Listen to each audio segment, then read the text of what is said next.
Welcome to New Utopias, a series of panel discussions on the world to come, created in partnership with the European Institute, the Columbia Global Center Paris, and the Alliance Program. In our previous panels, we examined questions relating to local agriculture, healing the wounds of the past, a zero-growth society, and eradicating poverty. Today's conversation, co-organized with the Robert N. Butler Columbia Aging Center and the Committee on Global Thought, will focus on the question of aging. Thanks to the guidance of our panel of experts, we'll be asking ourselves how we would make the most of our longer life. The discussion will last about 45 minutes and will then be opened to a Q&A. Without further ado, I would like to introduce today's moderator, Dr. Vishaka Desai, who is Senior Advisor for Global Affairs to the President of Columbia University, Senior Research Scholar for the School of International and Public Affairs, and current Chair of the Columbia Committee on Global Thought. Dr. Desai, it is such an honor to have you lead this conversation. Thank you, and greetings everyone. I know you are from many parts of the world, so I should say greetings, not good afternoon, not good night or good morning. We are delighted that you have joined us. And it is a question that obviously is on many people's mind. Of course, because we all will get older one way or the other. Some of us are closer to it than others, but it is a question of longevity and healthy longevity. I, as a chair of Committee on Global Thought, have been immersed recently on issues of young people, because we have had a long-standing research program that we've also worked with the Columbia Center in Paris, but also other Columbia Global Centers called Youth in a Changing World. So I always thought that actually the big issue of the day is youth, partly because much larger percentage of the Global South, especially in Africa, as well as in South Asia, are actually young people. And because of my connection with Dean Linda Fried, who is actually the mastermind of this kind of a research topic that Columbia is involved with, I realized that actually focusing on young people is limiting, only because there is also the issue of how many people are living a longer, healthier life. So to just give you a little statistic, and that is to say that while in some parts of the world, the population is getting younger, people are also living longer. And this is not just in the global north or in the advanced economies, but this is also true in other parts of the world as well. So today, for example, 8.5% of the world's population includes people who are age 65 and over. And that's about 617 million people. It's projected to double. And by the year 2050, we will have, the number would be 1.6 billion people would be 65 and over. That would mean that will be 20% of the global population. So obviously we all know, we feel it, that because of the advances in medicine, the living conditions, we all are living longer. And it shows up in fact, the little poll that we conducted with all of you who have signed up. And it's very clear that most of us think that we will live around 95 to 100. Now that's pretty amazing, whether you are 60 years old or you're 50 years old.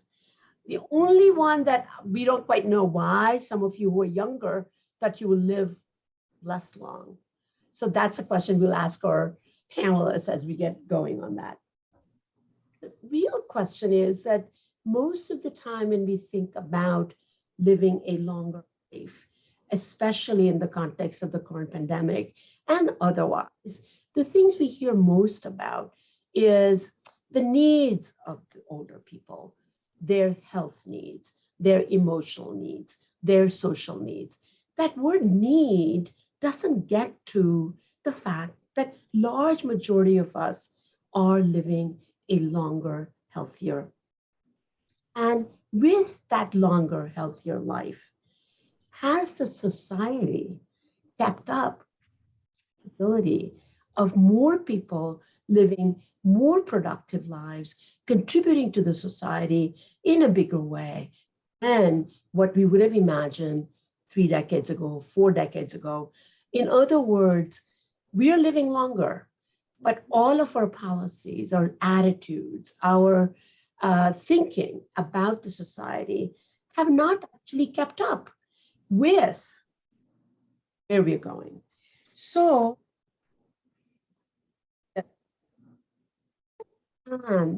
all of us, as we live longer, happier life, healthier life, and contribute to the society in an active way, what are the barriers? But more importantly, what are the possibilities? And I think that these issues of living up in the little poll that we did for all of you, where most of you said, I think I can live up to 100, depending on my health. So the access and equity questions around health are one of the issues that we really have to deal with.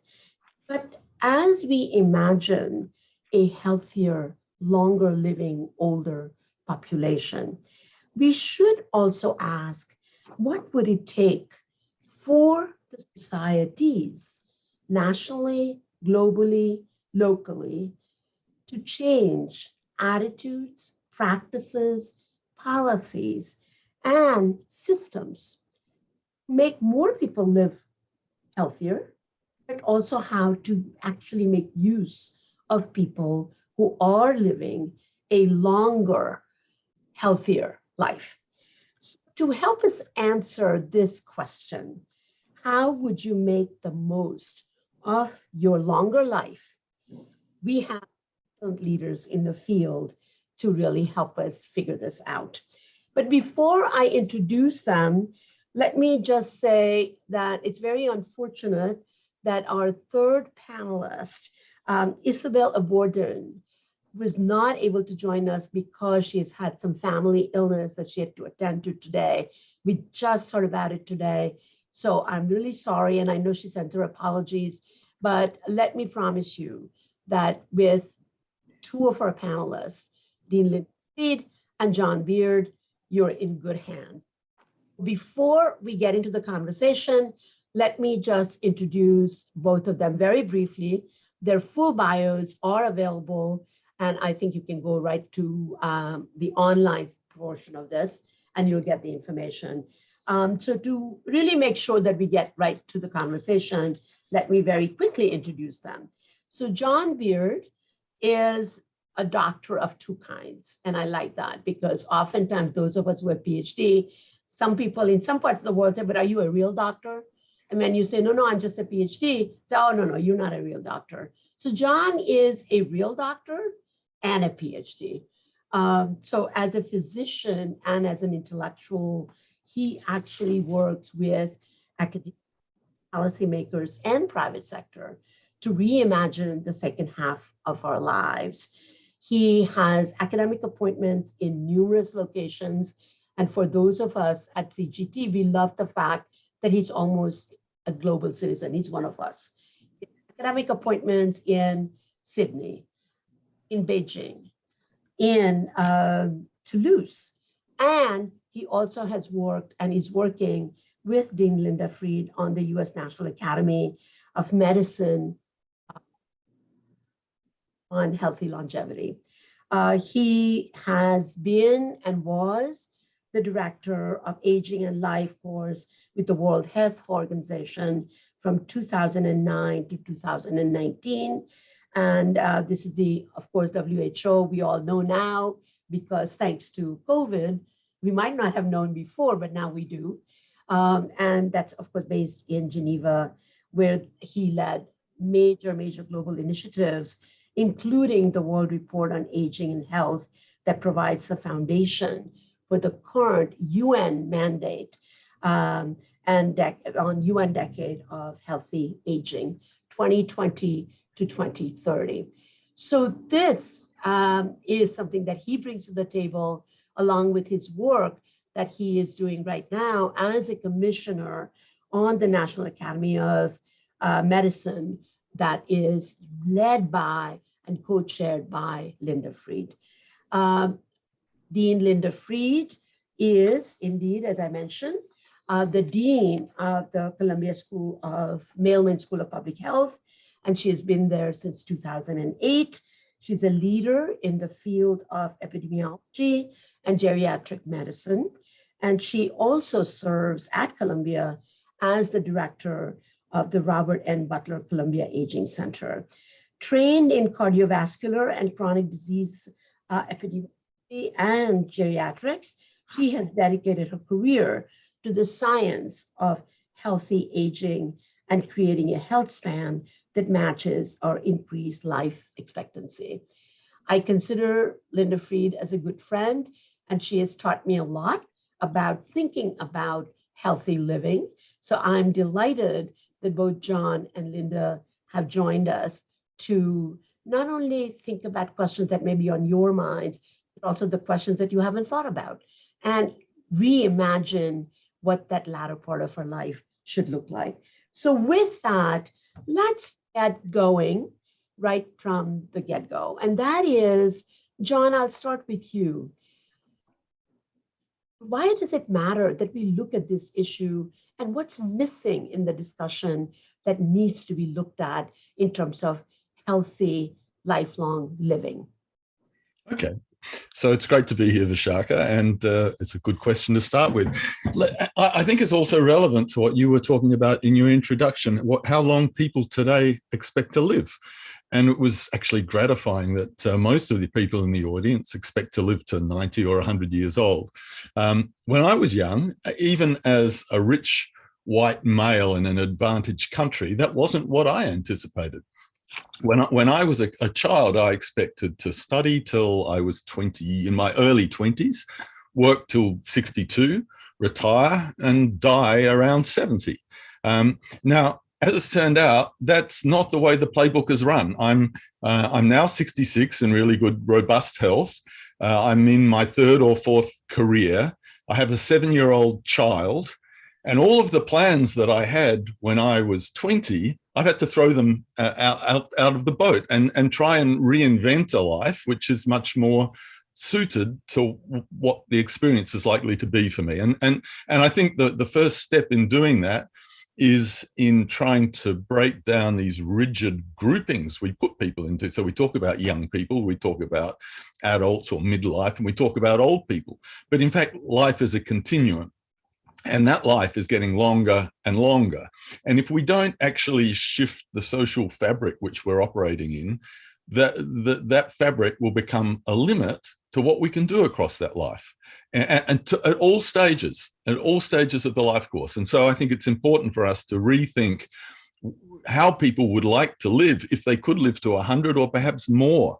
And if we can do that, what is necessary to enable that to be lives of meaning, joy, and dignity.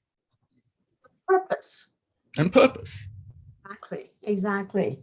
Linda, I know you have thought about this for a very, very long time. So when we think about this question, as John says, that you have to rethink and reimagine, how do we think of these phases? It used to be that, at least in the Indian context, we thought, there is something called sannyasi, which is detachment from life. And then you go out into the winter, forest, literally, and you give up all the responsibilities, and you don't have to deal with the society at large. That's one way of looking at it. But today, that is not what we're talking about. So when you think about this issue of why do we have to think and rethink older age or the next phase of our lives, how do you think about that issue in the context of what exists and doesn't exist in our mental image of that time? So thank you, Vishaka, and it's an honor and pleasure to be here.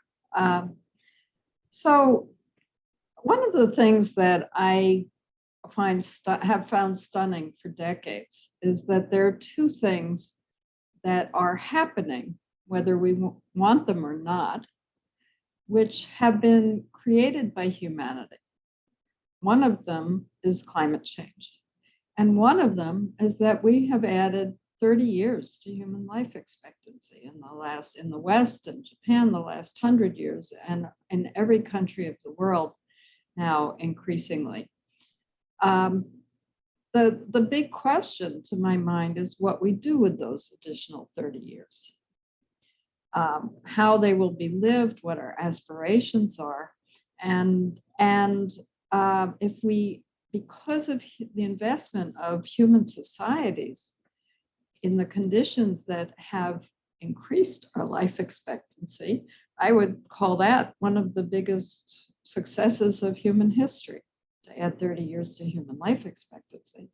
But now we're confronted with whether we believe the myths that old age is all about decline and decrepitude, and this is all old age, or whether we say, how, going to the title of this series, are there opportunities that we never imagined for individuals and for societies because we have these longer lives? And I would say that as I read the evidence, the answer is a resounding yes. There are necessities, absolutely, but there are huge opportunities that could be unfolded, but it will require the next stage of understanding by us as individuals and the next stage of societal investments, so that we not only have extended human life expectancy, but we've built, as John said, a society fit for our longer lives that brings out the opportunities. All of those are possible. We have to disentangle ourselves from preconceptions about what old age means in order to imagine them or see them. But there's no question that the opportunities are very large, and they start with the opportunities for the young people that you started out by talking about at the beginning of this session, Vishaka. Because in fact, it takes decades to make investments and reap them at a societal level. And by the time we get to the 2050 mark that you mentioned, where 20% of the world's population will be over 65, anybody in this audience who's over 38 will be there. So this is really our collective, an act of imagination and evidence to create the right investments over this period of time that will mean a world designed for longer lives that young people will be able to live in. I mean, it's true that, there is a general pattern, as you said, that people are going to live longer and more people are going to get older. So it's a larger population of the older people. But then there is the issue of diversity of cultures, where people are. And John, you, as well as you, Linda, you both have looked at the world and you recognize that people's attitude towards longer life are quite different and their myths are different, right? So John, you and I were talking about that idea of, is Asia more respectful of older age? Well, what does that really mean in the current context? So I'd love for you to just take a moment, and then we want to go into the next part of this, but of how do we think about perception of longer life from different cultural perspectives? And if you have any thoughts on that. I'll talk about that in a second, Vishaka, but first I just want to also touch on the fact that, yes, the population as a whole is living 30 years longer, but those years aren't equitably spread. And so in disadvantaged countries or disadvantaged groups within even wealthy countries, we're not seeing the same increases in life expectancy. And so one of the issues we have to address is how can we ensure that the benefits of population aging are much more generally available. And then, as you say, as you go between those settings, and again, I don't think it's just between countries, it's between settings, different communities have very different attitudes. And some of them may have initially started with good intent. You know, in China, there's this idea of filial piety, for example, where parents are very respected by their children. In many countries I go to, people talk to me and they say, well, here, you know, we do it differently. Here we respect our elders. But yes, they respect them, but often I see them also being put in a box. And being expected to behave like elders, so a lot of those societies are actually quite rigid in the way they are dealing with what is really a major demographic transition. So and it can, and also I wonder that in some of those places where they talk about we respect our elders, I suspect that's a bit of a myth. I suspect there's a truth to it, but also I know that in Africa, for example, there's a significant proportion of older people who don't have families to respect them. I think it's something like 25% of older women in Africa are actually care providers, not receivers, because that's the way the dynamic has evolved, and particularly with the HIV. So, you know, I think there's a lot of variation in depending where we go. There's a lot of inequities, and the first thing we need to do is acknowledge that and make sure that we don't think that there's some generic way of moving forward. We have to tailor everything to every situation and ensure the focus is on not so much the needs of older people, but the rights of people across their lives. I think that right there seems to be an important phrase. It isn't just about the needs, it's also about the rights. And once you go there and you recognize that global is also not some generic prescription for one thing and one size fits all, that I often say at CGT that global is relational and global must take into account that the policies that you adopt will not work.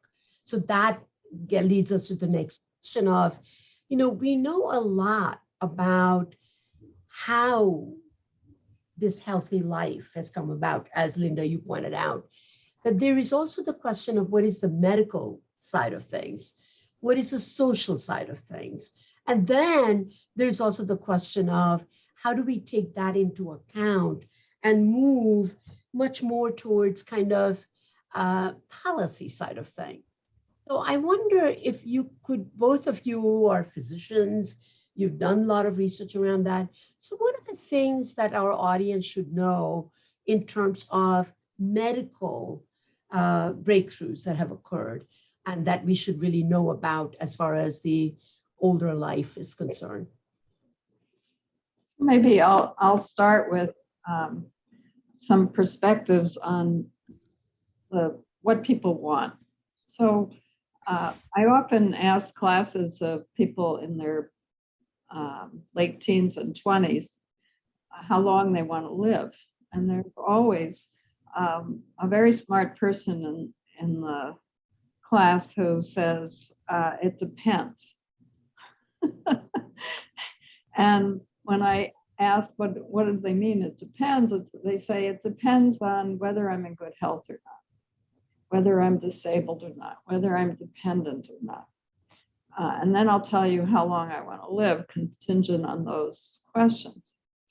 So, so that comes to what I think the health-related breakthroughs that I would start with focus on that question and what we have learned in the last several decades from research and now from experience is that it is humanly possible to live a long life with reasonably good health and function. Knowing that says that it is possible to have those aspirations. And we know a lot of, not everything we need to know, but we know a lot about the conditions that support achieving them. Going back to something John said, we also know that the experience of who gets to do that right now is very varied. People with more privilege, with a lifetime of living in health-producing environments, with more nurturance, more education, more resources, are the subset of the population that are demonstrating this is possible. But what the evidence says is that the conditions that they benefited from, that created over their lifetimes, the opportunity for health approximating the length of their lives, now needs to be turned into approaches that bring everybody else on board too. The barriers more at the level of policy and social attitude towards this? Is that where we think the biggest problem is, John?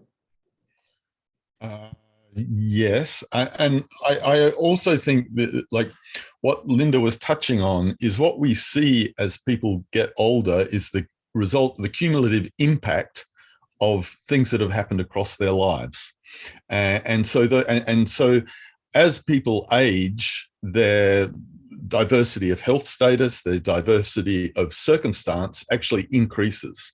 And so even in the poorest countries, you can find people who are 80 years old and very robust health.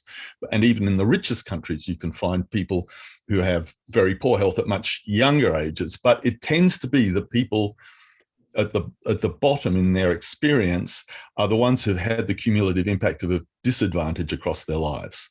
And that's got two consequences. The first one is those people often have the least resources to access in order to meet their needs.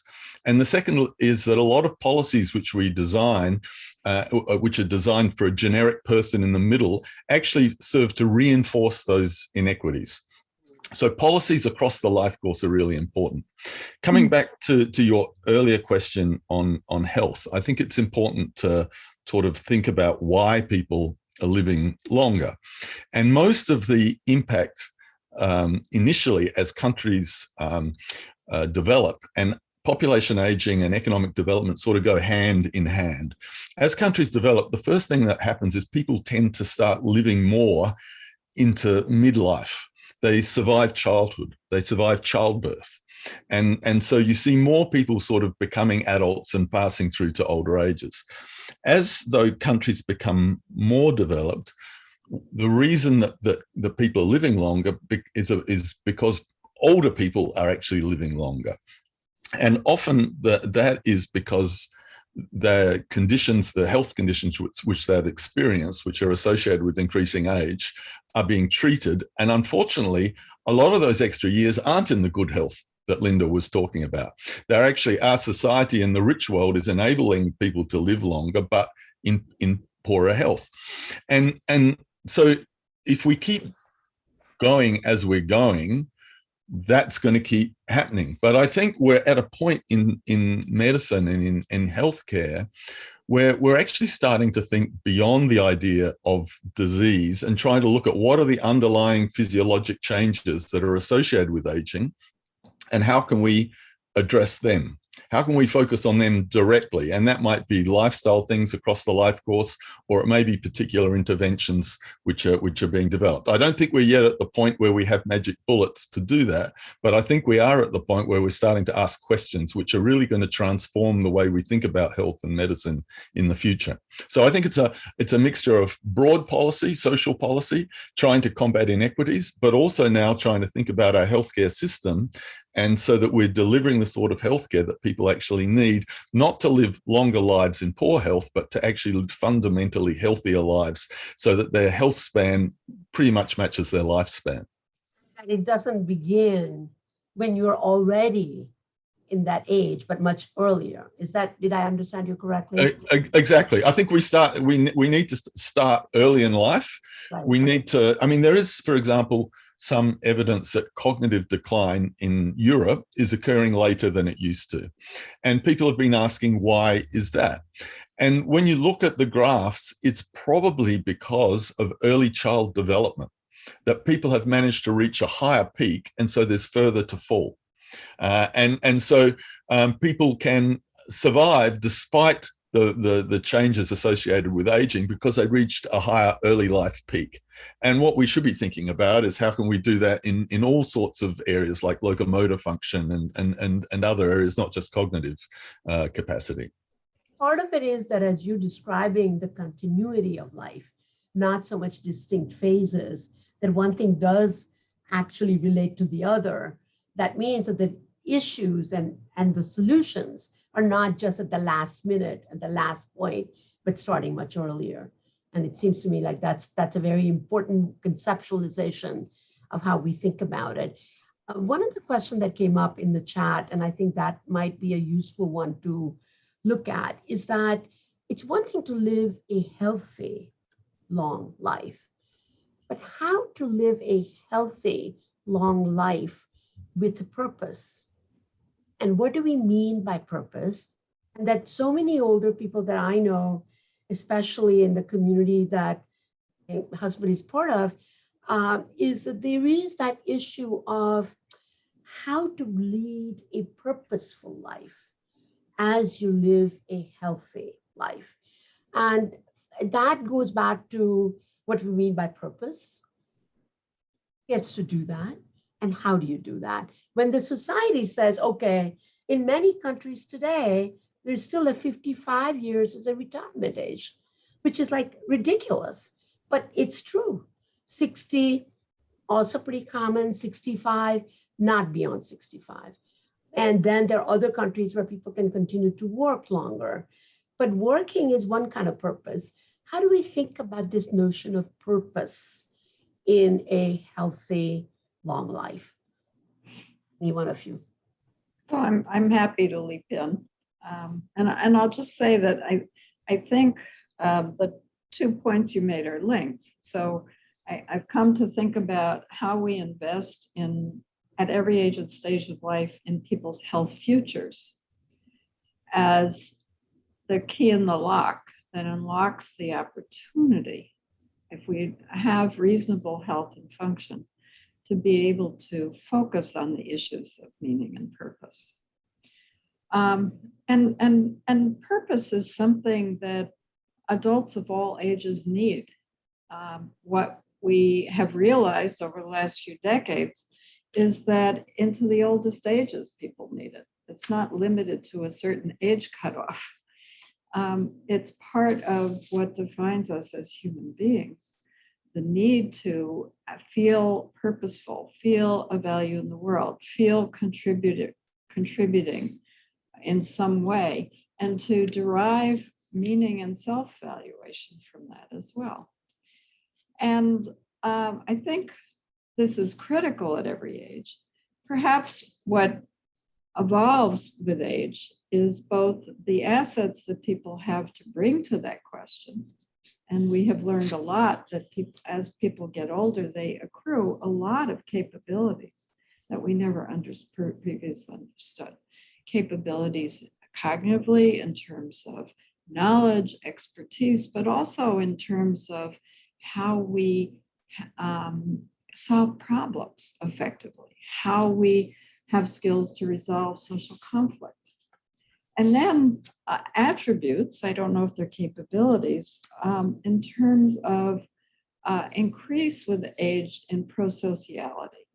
So a desire to improve those around us and the world around us, and mixed with a term called generativity, which is an age-related goal of needing to feel like you have left the world better than you found it, of creating a legacy of things of meaning and value that will live on beyond you. And I'm not talking here about money. And people need, as they get older, in the main, to feel some expression of all of those things and to have the opportunity to do that. The challenge is what you said, which is that some of that comes through paid work. And of course, for most people as they get older, there is a deep need to continue to have an income because most countries of the world either do not have pensions or they are not universally available. And so, Care is not available, which is you think? healthcare is not available. So that Oh, hear stories of people doing jobs just so that they can get healthcare, you know. right. But even on the paid work side, you know, most jobs that exist in the world, crazily, aside perhaps from tech, were designed when life expectancy was much lower. And were not designed to harness and utilize the capabilities that we as human beings are able to accrue with age. The other part of meaning and purpose on the pro-sociality and generativity side is what matters to us as people to improve our world, to secure the well-being of our children and grandchildren, absolutely, but to contribute to our communities and to society and leaving the world better. And there, in many parts of the world, if not most, we also see ceilings on opportunity for older people to contribute. Some of that, frankly, from ageism, some of that from lack of organization to enable people to help solve complex problems at a scale through collective engagement that could really bring solutions. And often because older people are not recognized to be bringing assets. Because we don't value what they have to bring to some extent. I think this is a critical issue, Vishaka, because I've recently been working on trying to see, is there an economic case for healthy aging? And when you look at the economic arguments, they almost always frame older people as a burden on society. And in fact, when you look at it, older people contribute in many, many ways. They can continue in the workforce. They can volunteer. They can be caregivers. It surprises people to learn that the most successful entrepreneurs are all over 50. Well, not all, but the average age of the most successful entrepreneurs is over 50. Older people can be creative. And so there are multiple ways that older people actually contribute. Older people pay taxes. Older people pay consumption taxes and even income taxes. In the United States, it's something like 16% of taxes are paid by people over the age of 60. So, you know, older people make these contributions, and yet we often frame them in the outmoded way you were describing at the beginning, that they're a burden on society. And as you age, you can internalize those expectations of what your role will be. And so I think this question of purpose and it is incredibly important. I often hear people talk to me about, in terms of long-term care, that yes, we need to ensure that older people are treated with dignity. Well, yes, but that's just a part of it. We need to ensure older people live lives of meaning and purpose and dignity. It's not just treating them with dignity, it's ensuring that they have the opportunity to live those meaningful lives. And that requires some investment. And if you think that older people make a contribution rather than just a drain on society, you realize that there's a return on that investment. And so if we invest in the abilities of people as they age, if we invest in lifelong learning, if we invest in ensuring that they can maintain health, then the return is in all those areas that I described. Not to mention, as individuals, we benefit from the benefit of living happy, healthy, and fulfilling lives. So, you know, I think it requires a fundamental paradigm shift in the way we think about aging and our lives, and understanding that everybody, even a frail older person who requires long-term care, still gives. You know, they still provide something to their family, and most of their families will say that to you. They don't want to lose that person because they're getting something from them. And so, you know, I think we need to reframe the way we think about the second half of life, or the last third of life, and understand that it's no different really from the rest of life. You know, everybody contributes, everybody needs some support and care, and we're all part of a melange that is society. Right. I mean, I think that brings a question of how we think about work. And I remember about 10 years ago, Stanford had done a big study, and they were talking that, John, you were talking about in your own personal life, is that everybody now knows that this idea of one job, one career over a long period of time is simply not going to exist. That most people on the average will have maybe 6 different careers. We know from the Generation Z that they don't want to work in the same place over and over and over again. They are also recognizing the changes, social, technical, scientific changes that will require that you have to do lifelong learning. I wonder, in a utopian kind of a sense, is there something around how we think about work as defined now, which is the rat race, the full throttle career, and in fact, not that, but something that actually happens episodically in a different way, with some time out, time in, and something that you can do for shorter periods of time. Because I know in the community that my husband and I live in now, which is kind of like a continuing care, but lifetime facility, and so many people are really smart. And when they hear that I go to Columbia and I'm working, and they said, why can't I do some part of this? And there is no possibility to do projects, smaller things. So how do we think about work in this context of making the third part of our life both productive and meaningful? Oh, absolutely. I think it needs 3 things. The first is we need to have a mind shift so that we don't think in these defined stages that everybody tells us we should do. We should be thinking much more flexibly about what we can do with our lives, and understanding those lives are going to be longer. Linda talked about we got 30 extra years. Why are we tacking them on to the end of life? Why aren't we sort of putting them in the middle and realizing, well, I'm going to live longer. I can have multiple careers. I could take some time out to look after my family, to be closer to my children. But that then requires society to be more flexible in enabling people to do that. We need to help people to maintain their skills or to develop the new skills that they'll need to have those multiple careers. And employers and enterprises actually need to realize that, okay, somebody who hasn't been in the workforce for 5 years, that's not necessarily a negative. There may be some advantages to that, and I should look at them from that perspective, rather than thinking, oh, they've opted out and really they're out of touch. But it also requires changes to people, because one of the expectations we have as we get older is that our income will increase. We tend to think we're going to climb up some sort of employment ladder, and we get higher and higher to the top. And okay, that's fine to a certain extent, but then if you actually want to start a new career, you have to go down a bit, and we have to accept that that's going to happen. And also, what often happens with people like CEOs is they retire, bang, and then they become irrelevant, essentially, and pushed to one side.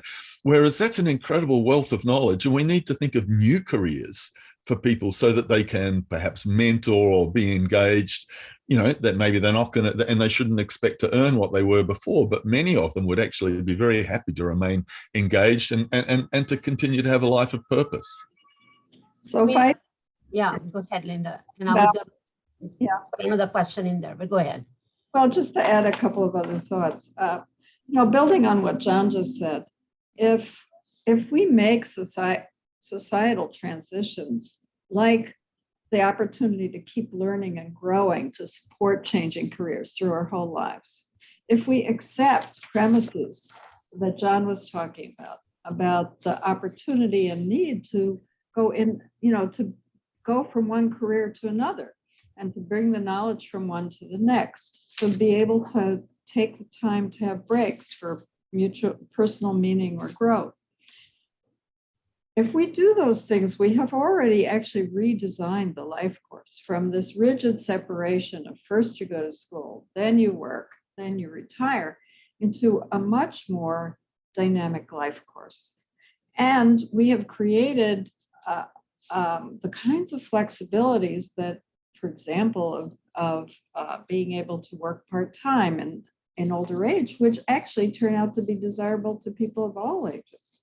So we've remolded the life course. I'll add one other point, which thus far, to put a public health hat on this, thus far we've been talking about the individual utopian perspective, perhaps. But there's also a societal utopian perspective, which is that, which we haven't mentioned, which has to do with the fact that with our longer lives, we're seeing declining birth rates. And society needs people to work longer in order to maintain a thriving economy for that society. By 2050, there are a number of countries where 40% of the population will be over 65.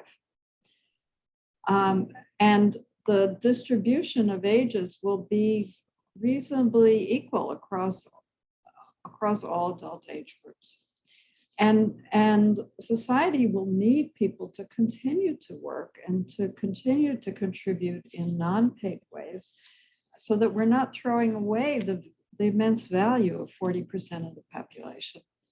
And I think that is one of the points that people don't realize is that in many countries, I know Singapore, Korea, also true in Germany, that women are choosing not to have children. Right. They're not to be married. And then essentially you don't have enough people in the pipeline. So we have to rethink just by necessity, whether we like it or not.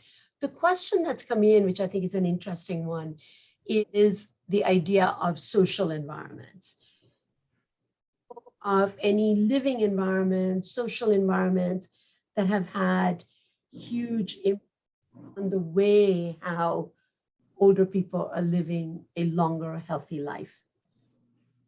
Critical. Examples, best examples. Critical. So there are two kinds of social environments, I think. Well, think about. One is the built environment and how we move out of, certainly in the US, a 20th century framework of designing everything for independence and autonomy, and move into a 21st century environment which builds into the built environment the opportunities for connection and cohesion. That's a frame change we very much need that will protect from us against the increasing rates of loneliness and isolation that people are experiencing. And then there's a different kind of social infrastructure of how we prepare to actually think through what are the ways to organize to strengthen social capital so that we can establish not just norms but solutions for the things that confront us in our communities.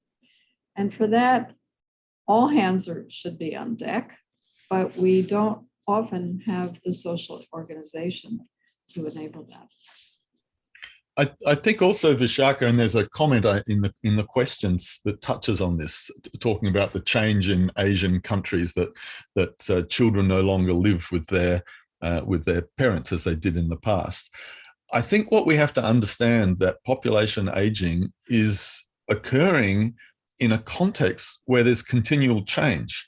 The physical and the social environment is continuously changing. We've got incredibly different social norms now than we had 50 years ago in terms of women and in terms of race and issues like that. We have technology, and then we do have things like families living further apart. We don't have the same dynamics that we had in the past. And I think what we have to understand is it's almost impossible for us to sit here today and to plan the next 20 years, let alone beyond that. What we need to be doing is trying to invest so that we've, as a society, have the capacity to invent that on the run. You know, it will happen, but we need to be ensuring that everybody within society, we have fair and equitable societies across generations or across the life course, across groups, so that everybody can be part of that and that everybody can benefit. And I think that's quite a major, that's a major step to get to that sort of position, but it's critical if we're going to really make the most of longer lives. Seems one of the comments that's coming up is that ultimately, what would make the change happen? it essentially because right now, lots of people feel there is a lot of ageism, there is a lot of kind of negative attitudes towards if you're older, because by and large, what you read in the popular culture, that it's a very youth obsessed system in many, many parts of the world. So what would actually make the change happen? Is it going to be that there's not going to be enough workers and therefore they're going to have to look at this? Or is it that change is happening so fast that people will have to actually accommodate? Or is it that the younger people are saying, we don't want to work the way our parents did? What would make that workplace change actually happen? In the workplace specifically? Yeah, I think it's hard to know, isn't it, whether there's going to be more jobs or less jobs. It may be that there's less jobs because robots are all doing them, or it may be that there's more because people have decided they don't want to live the rat race and they want to have a little bit more time to themselves and their families and their communities, and not spend it all in the office. And that means that we have to rethink, who is going to do the jobs? So it's a bit hard to sort of predict, but to me, I think it comes down to everybody, and particularly young people, understanding that their life isn't going to be that 25, 65, retire, that's not what they want it to be, and as people aspire for something different, I think things start to feel that, opportunities start to arise, the demand shifts. And so employers will probably change their expectations as well. So I'm not sure that there's one specific thing to do, but I think it will come from a change in the way of thinking. Get there, right? So in the brief time that we have, I would like both of you. Shaka, we can't hear you. Yeah. A new computer and talk about technology, and it seems to go in and out. So I have a question for both of you, and that is, in the next 10 years, you coming out in a year with a report, you have recommendations. What do you think is likely to happen in the next 10 years in terms of social change, political change, economic change, and what you wish must happen in the next 10 years? Linda. So what's likely to happen? Well, I think unless a real possibility is that nothing could happen. Unless we learn that most of the reasons for inaction are anachronistic myths. For example, there is a myth, which is called the lump of labor fallacy by economists, that more jobs filled by older people deprive young people of jobs. That is not true. Actually, more older people working leads to a stronger economy and more jobs for younger people. We have to, unless we realize what's myth and what's fact and what we really want, there is a high likelihood of inaction. And that is to all of our peril. For developing countries, as Isabella Abadaran has said so clearly, developing countries, if they don't put these issues of aging at the center of the development agenda, they threaten the whole development agenda. For all of us, for high-income countries, how we build a society for a longer life is going to affect everybody's well-being, unless if we don't do it, or if we do it, we're essentially at a demographic fork in the road. How we benefit from aging, I think, is hugely possible. The opportunities are huge. David Bloom, the economist David Bloom, published a paper 2 years ago in The Economist, estimating that even at current rates of working by older people and contributing through volunteerism or caregiving, that older people in the EU and the US currently contribute 7.3% of the GDP. But the contributions could be much larger if we make space for our longer lives. And it's all of us. So what could be and what we need to do, I think we need certainly all of us to understand the great opportunities here for a better life that's longer. And we need to create the conditions that create equity of opportunity for that. And we need leaders to grasp the enormity of this opportunity and really lead the case for change and a call to action for older people in every country to be part of this. If we do that, then I would say the opportunities are really huge. Stronger economies, more gratifying lives, and the ability for people of older age to contribute their immense assets to a better future. So what I tend to be a little bit frustrated, like Linda. I suspect that in the short term, we're not going to see much happen. But I also believe it's a little bit like climate change. And I believe in tipping points. And I think that there is a pressure that's building underneath, and we will reach an inflection point beyond which it becomes impossible not to change. So in the medium term, I'm hopeful. My dream, I've been doing some work recently in Cambodia, and let me take us for a moment to a low middle income setting. Older people in Cambodia all went through the Khmer Rouge period. Every one of them. Some of them were on one side, some of them were on the other. They all experienced the most terrible circumstances. And then subsequently in their lives, very few have had the opportunity to build the sort of security, networks, infrastructure that, you know, most of us would take for granted. There's an initiative in Cambodia and in some other parts of Asia called Older People's Self-Help Groups. And it's often run by an NGO called Help Age International, or Help Age Cambodia in this case. And in those initiatives, they bring together older people within a community, and they provide them with some basic information, some basic guidance, some basic support. They provide microcredits, for example, to older people to try and build their own enterprises, to invest in their farm, to make it more sustainable, more manageable. And in one of the villages I visited, the first thing that older people's self-help group managed to do was to connect the village to electricity and benefit everybody. And I believe, and I hope, that as we cross that tipping point and as we move to everything becoming inevitable, we're going to see an incredible flourishing of innovation.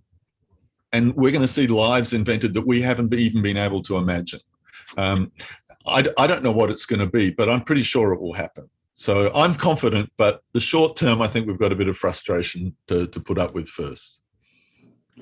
From what both of you are saying, is that part of it is to keep getting these stories out, keep getting these ideas out, because it's pretty clear that in so much of the popular culture, there is a fetish around young people, for sure. And that we need to really create a sense of what the older people can contribute in the ways financially, socially, the fact that there is more and more intergenerational living for the first time in American life that is continuous now, says something like people are getting some of these ideas. So how to actually get these ideas, not be just occasional ideas, but actually part and parcel of our daily consciousness would be a pretty big deal, right? And last thing I should say is exactly 2 o'clock. Your report is going to come out. This is a report that what do you think the report will do for the world? So the commission was charged by the US National Academy of Medicine to create a global roadmap for nations and the world as to how to create healthy longevity and invest to reap the opportunities for everyone. That's the goal of the roadmap. And that's, I think, what it will provide. Thank you. Any last word from any one of you, John? And No, then oh, look, I've got one, because I see one of the questions is concerned about older people in the workplace being vulnerable to injury. In fact, older people in the workplace, the evidence is that they have less accidents. And it's one of the reasons why multi-generational teams are probably the most productive. So yeah, just a little thing, but a nice one, I think, to end on. No, thank you. And thank you for giving us your insight. And we look forward to these more conversations. For those of us of a certain age, it's really important to hear that how much we can contribute rather than how much we could be a burden to the society. So thank you both for joining us, and thank you, Columbia Global Center in Paris, the Columbia Aging Center, and all of you, our participants. I hope you've enjoyed the program. And stay tuned for the roadmap. Thank you. Thank you.